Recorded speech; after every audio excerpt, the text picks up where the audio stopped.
Hello दोस्तों, welcome to our YouTube channel zero to and.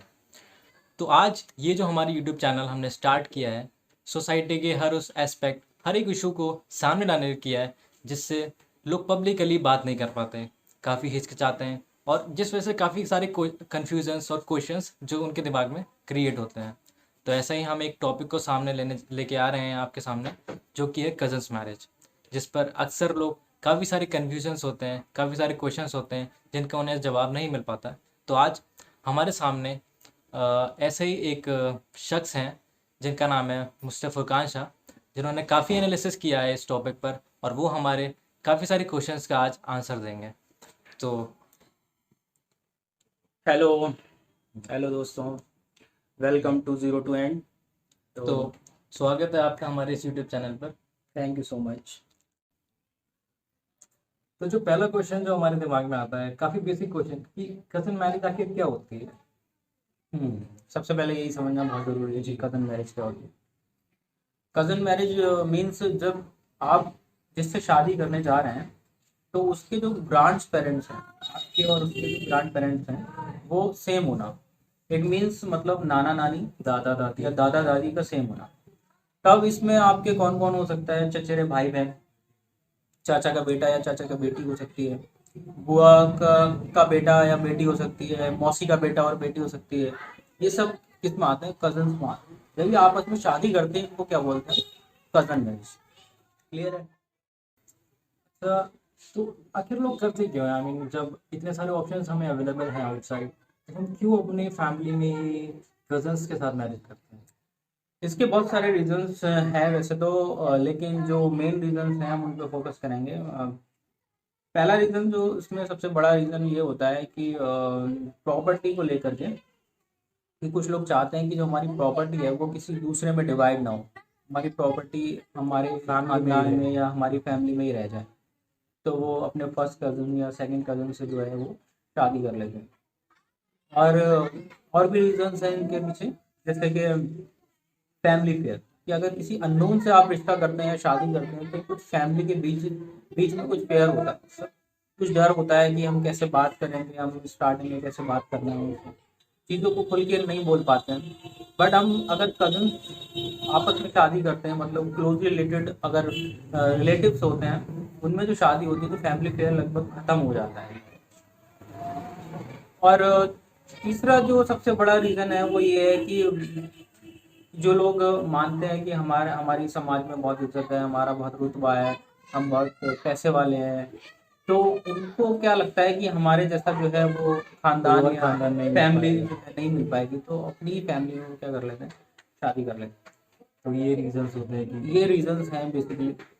अच्छा, लेकिन हमने काफ़ी सुना है इसके बारे में, काफ़ी आर्टिकल्स भी आते हैं कि कजन्स मैरिज में कुछ कॉम्प्लिकेशंस होती हैं, कुछ नुकसान होते हैं। तो वो क्या डिसएडवांटेजेस हो सकती हैं अगर आपस में कजन्स मैरिज करते हैं? अगर डिसएडवांटेज की बात करें तो एडवांटेजेस से कहीं ज़्यादा डिसएडवांटेजेस हैं इसके। अच्छा। तो इनमें हम डिटेल में बात करेंगे। ये जो डिसएडवांटेजेस हैं मैंने इनको तीन कैटेगरी में बेसिकली डिवाइड कर दिया है। एक तो हमने डिसऑर्डर्स में जो बीमारियां होती हैं उसमें डिवाइड किया है, उसमें आपका आ गया जेनेटिकल डिसऑर्डर और mental disorder. And third category है हमारी सोशल इशू। तो पहले बात कर लेते हैं जेनेटिकल डिसऑर्डर की। क्या होते हैं जेनेटिकल डिसऑर्डर? जेनेटिक्स का मतलब जीन से होता है, मतलब आपके पास जो डीएनए मौजूद है वो उस डीएनए में क्या मौजूद है, जीन्स मौजूद है। अगर हम कजन मैरिज की बात करें तो कजन मैरिज में जो कपल्स होते हैं उनके जो ग्रैंड पेरेंट्स हैं वो सेम है, तो जो जीन्स होते हैं वो भी लगभग सिमिलर सेम ही होते हैं, रहते सेम हैं। रहते हैं। तो उनमें अगर कोई एबनॉर्मेलिटी है उन जीन्स में, तो आगे जो प्रोजेनी पैदा होती है, प्रोजेनी जो होती है उनमें उसमें भी भी नॉर्मेलिटी होती है, एबनॉर्मेलिटी बढ़ जाती है, चांसेस ज़्यादा हो जाते हैं। चांसेस बढ़ जाते हैं, और जो एबनॉर्मेलिटी है वो भी बढ़ जाती है, ये इंक्रीज हो जाती है। काफ़ी हार्मफुल इफेक्ट हो सकता है इसका। हार्मफुल इफेक्ट होता है कि बहुत सारे केसेस में देखा गया है कि जो बच्चे पैदा हो रहे हैं वो अपंग हो रहे हैं, हैंडीकैप्ड हो रहे हैं। बहुत सारे केसेस में हार्ट डिजीज में देखा गया है कि उनमें कंजेनाइटल हार्ट डिजीज है, हार्ट में छेद हो जाना, इस तरीके की प्रॉब्लम्स क्रिएट हो जाती हैं, क्रोमोसोमल डिसऑर्डर हो जाते हैं। ये सब कजन्स मैरिज जब ये करते हैं सब तब। कजन्स मैरिज में होता है। और भी बहुत सारे रीजंस हैं, और भी बहुत सारे डिसऑर्डर हैं, जैसे कि मैं बात करूँगा इन ब्रीडिंग डिप्रेशन। क्या होता है इन ब्रीडिंग डिप्रेशन, उसको समझ लेते हैं। इनब्रीडिंग मतलब होता है आपस में ब्रीडिंग करना, मतलब जो सिबलिंग्स होते हैं, मतलब ह्यूमंस में तो सिबलिंग्स में नहीं हो पाती है शादी, लेकिन कजन्स के बीच में जो मैरिज होती है उनकी बात कर रहे हैं। आपस में जो ब्रीडिंग होती है उसमें डिप्रेशन आ जाता है। क्या मतलब होता है इस डिप्रेशन का? जो प्रोजेनी प्रोड्यूस होती है आगे जाके, उन प्रोजेनी में एबनॉर्मेलिटीज क्रिएट हो जाती है। वो जो प्रोजेनी होती है वो सुपीरियर की वजह इंफीरियर पैदा होती है। आपको पता है हम इवोल्यूशन, जो इवोल्यूशन की तरफ जो हम बढ़ रहे हैं, तो हम मोर कॉम्प्लेक्स प्रोजेनी को प्रोड्यूस करते हैं, मतलब अपने से स्मार्ट प्रोजेनी को प्रोड्यूस करते हैं। ह्यूमन बीइंग आगे चलकर और स्मार्ट होता जा रहा है। हमारे जो ग्रैंड पेरेंट है हो सकता है वो हमसे ज़्यादा इंटेलिजेंट होते ना हैं, हो, हमसे ज़्यादा। लेकिन जो बच्चे हैं वो ज़्यादा इंटेलिजेंट होते हैं, हमेशा देखते हैं। लेकिन यहाँ पर उल्टा होता है, इस केस में क्या होता है, जस्ट अपोजिट होता है। जो प्रोजेनी प्रोड्यूस होती है वो इंफीरियर होती है सुपीरियर की वजह। तो जो आगे बच्चे नहीं बढ़ होते पाते हैं, हैं। हाँ, जो बच्चे होते हैं वो स्मार्ट नहीं होते हैं, वो इंफीरियर पैदा होते हैं, उनकी ग्रोथ भी स्टंटेड हो सकती है, और उनका जो मेंटल डेवलपमेंट है वो भी स्टंटेड हो सकता है, मेंटली रिटार्डेड हो सकते हैं। हो सकता है कुछ बच्चे सरवाइव भी ना कर पाए 5 या 10 साल के बाद। तो ये सारे केसेस इसमें प्रोड्यूस होते हैं। तो ये हाँ, इसके और भी नुकसान है। जैसे कि हम बात करें मेंटली प्रेशर की, तो बहुत सारे कजिन्स जो होते हैं स्टार्टिंग में एक दूसरे को भाई बहन मानते हैं, और दीदी या भाई बोलते हैं स्टार्टिंग में, लेकिन जब उनकी फैमिली शादी करती है, उनकी रिश्ता करती है, तो इन सब बातों को इग्नोर कर देती है। इसके रीज़न, इसके आगे चलकर क्या होता है, जब उन लोगों में शादी हो जाती है तब उनमें गिल्ट प्रोड्यूस हो जाती है कि भाई हम तो इसको भाई मानते थे या बहन मानते थे, पहले जब अब वो जो साथ है, में रहते हाँ, होंगे, साथ में एक भाई खेलते बहन की होंगे तरह। या लड़ते झगड़ते होंगे, भाई बहन मानते होंगे, फीलिंग उनकी भाई बहन वाली होंगी। लेकिन एक टाइम ऐसा आएगा जब वो हस्बैंड वाइफ वाली जिंदगी जी रहे हैं, का रिश्ता ही चेंज हो जाता उनका है। रिश्ता चेंज हो जाता है, तो उनके अंदर क्या है, गिल्ट प्रोड्यूस हो जाता है। तो वो उस गिल्ट में जीते रहते हैं, जिस वजह से उनके अंदर, उनके ब्रेन में डिप्रेशन कॉज हो जाता है। और आपको पता है डिप्रेशन की वजह से बहुत सारी बीमारियां कॉज होती डिप्रेशन। हैं। और भी इसमें कई सारे प्रॉब्लम्स क्रिएट होती हैं, जैसे सोशल इशू। सोशल इशू की बात करें तो काफ़ी सारे लोग कमेंट करते हैं समाज में। क्या होता है कि दोस्त या फ्रेंड्स सर्कल में जो होते हैं मजाक के तरीके से लेते हैं कि भाई तू तो कल तक उसको बाजी या दीदी बोलता था, आज जो है वो तेरी वाइफ है, तो तुझे कैसा फील हो रहा है, या कुछ इस तरीके से बोलते हैं। तो ये भी चीज़ें उसके ब्रेन पे असर करती हैं, जो भी कपल्स होते हैं उनके ब्रेन पे असर करती हैं, और समाज में काफ़ी उनको मजाक या मखौल होता है। तो ये भी एक बहुत बड़ा डिसएडवांटेज है। तो अभी तक हमने देखा इसके काफ़ी सारे एडवांटेजेस भी हैं, काफ़ी डिसएडवांटेजेस भी हैं, लेकिन इसका क्या पास रहा है, इसकी क्या हिस्ट्री रही है, हिस्ट्री में किस तरीके से लोग इसको फॉलो करते थे, कौन सी कम्युनिटीज़ में इसको फॉलो करते थे और कौन सी कम्युनिटीज़ में फॉलो नहीं करते थे। तो कुछ इसके बारे में हमें बताइए। हाँ, ये सवाल काफ़ी अच्छा है, क्योंकि बिना हिस्ट्री के कोई भी एनालिसिस अधूरी रहती है। तो अगर हम बात करें इसकी हिस्ट्री की, तो स्टार्टिंग में कुछ कल्चर ऐसे थे जहाँ पर ये जो कजन्स मैरिज है पूरी तरीके से प्रैक्टिस की जाती थी, मतलब अच्छा। उनको अच्छे से प्रैक्टिस किया जाता था। उसमें कुछ कंट्रीज हैं जैसे कि north America, south America, Australia, यहाँ पर ये प्रैक्टिसाइज की जाती यहाँ पे फॉलो करते थी, थे। फॉलो करते थे। बट कुछ कल्चर ऐसे भी थे उस टाइम में जो इस कजन्स मैरिज को कलंक के तौर पर देखते थे, कि मतलब पूरी तरीके से इसको बुरा मानते थे।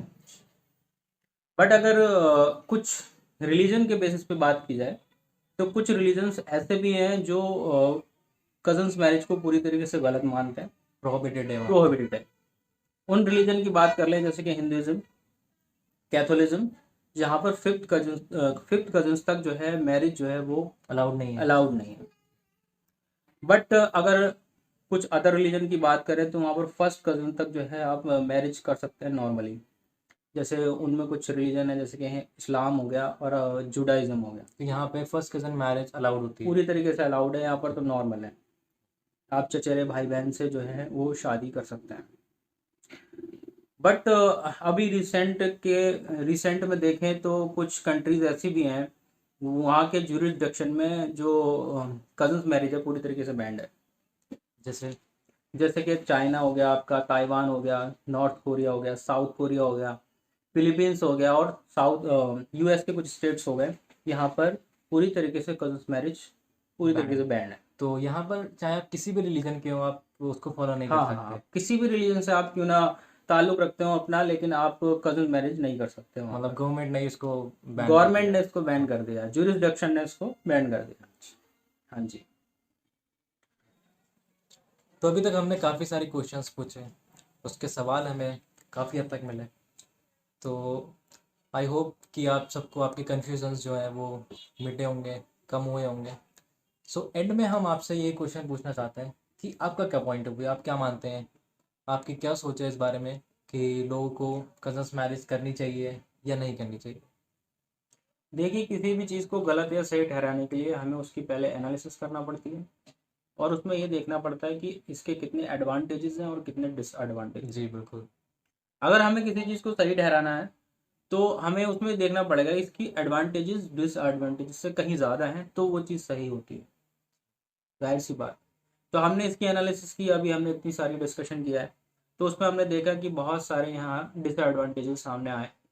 जेनेटिकल डिसऑर्डर हो जाते हैं, बच्चे अपंग पैदा हो रहे हैं, हैंडीकैप्ड पैदा हो रहे हैं, बहुत सारी रिसर्च में अभी सामने आया है। और ये काफ़ी खतरनाक भी है। काफ़ी खतरनाक है, जो प्रोजेनी होती है वो इन्फीरियर होती है, सुपेरिटी की बजाय हम इन्फीरियरिटी को फॉलो कर रहे हैं एक तरीके से देखा है।